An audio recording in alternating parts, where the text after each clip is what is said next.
What's up guys, Houndish here, and today Destiny 2 gets its weekly reset, and of course it's the 22nd of June, so we are in week 7 of the season today. And that means we get a new quest and corrupted expunge mission to check out. That should bring some more story progress, plus we've got the return of Grandmasters with new Adept weapons, double infamy points in Gambit, then of course a new Vault of Glass challenge mode, plus we'll round up vendors, rewards and activities for this week in D2. So I hope you guys enjoy the video as always, and if you do, a rating down below is very much appreciated, but now, let's get into it. And first up today, we should mention that Grandmaster Nightfall's return. The featured Nightfall this week is Glassway, and for the Grandmaster variant, we've got to be 1335 power to get in. And then of course there are the new Adept weapons, so the featured weapon for the week is Plug 1, and that means you can get Adept versions inside of Grandmasters. So as always, if you are jumping in, I wish you all the best getting those clears and rewards, and let us know down in the comment section if you're going to be playing Grandmaster Nightfalls this week.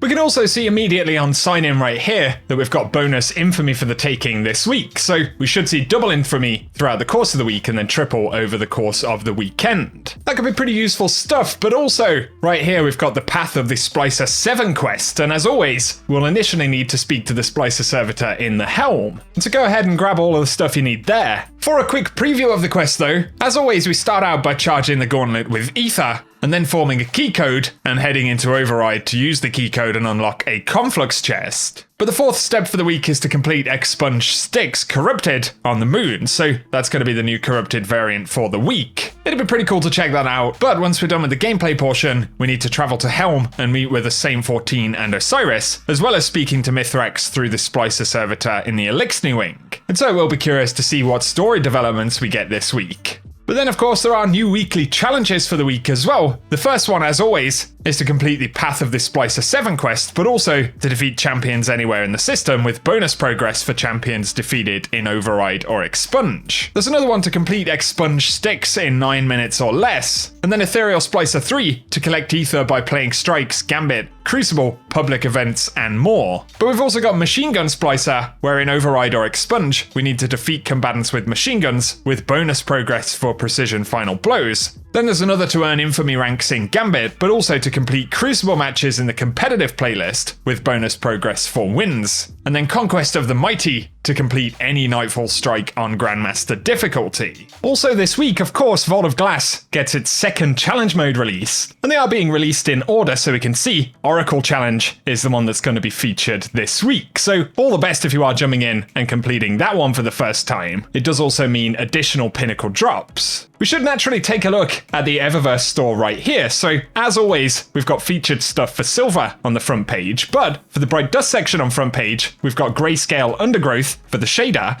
We also have the Daring Hat Ghost projection right there, you can grab for 1500 Bright Dust. And then we have the World Shaper ornament right here for Izanagi's Burden for 1250 Bright Dust, as well as the Firebreak Rescuer Exotic Sparrow, slightly different looking thing that we can see right there for 2500 Bright Dust. But moving over to the main Bright Dust page, we do have the Bit Crushed Shell, as well as this rather funky looking Exotic Sparrow from this season that we can grab for 2500 Bright Dust. And then we've got the M3D1 Valkyrie Exotic Ship, another one new for this season. That one's 2000 Bright Dust. And then I'm seeing the Jian ornament for the one-eyed mask on the Titan, at least. But then we have the Fancy Hat Roll emote right there, as well as the Lethal System ornament for the Hardlight, and the Harpy entrance transmat effect, as well as the Cabal entrance, the Minotaur effects, and Vex Invasion effects transmat effects. Then for shaders, we have the Circadian Chill shader right there. I'm going to grab it. I'm pretty sure I already had that one, but hey. We've also got the Melchizedek Branbull, I'm probably butchering that name, as well as Molten Bronze, and the Vanguard Magnus Gloss shaders available this week.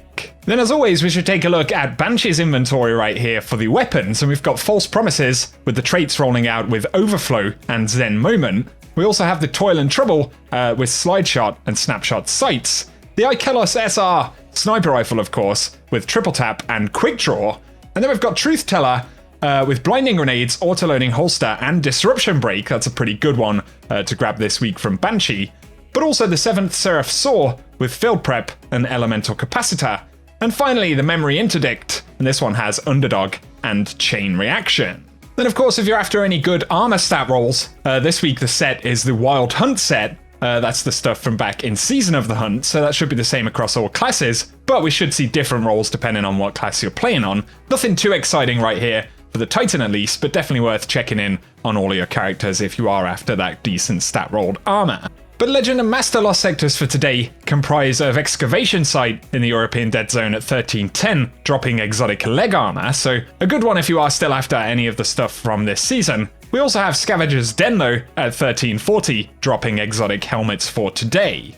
And then over on the Europa Director, we've got Simulation Agility for the Exo Challenge this week, and we can see that Asterion Abyss is the Eclipse Zone. But also that the Warrior is going to be the featured Empire Hunt, so additional chances at Pinnacle Gear. And if you happen to dive into the Deep Stone Crypt this week, the challenge mode is the Core 4. Finally though, over in the Dreaming City, the Ascendant challenge this week is the Shattered Ruins, which is found via the Spine of Keres. So, as always at the end of the video, if you are completing Ascendant challenges, we'll run the location for this week's challenge. But for today guys, that is everything that we have to round up inside of this video. So, as always, I hope it has been useful, and if it has, feel free to get subscribed and turn on notifications so I can keep you posted with everything related to the game. Let us know down in the comment section if you're going to be diving into Destiny 2 this week, or how you're getting on now that we're in week 7 of the season. And otherwise, as always, I appreciate you tuning in, and hope you guys have an awesome day.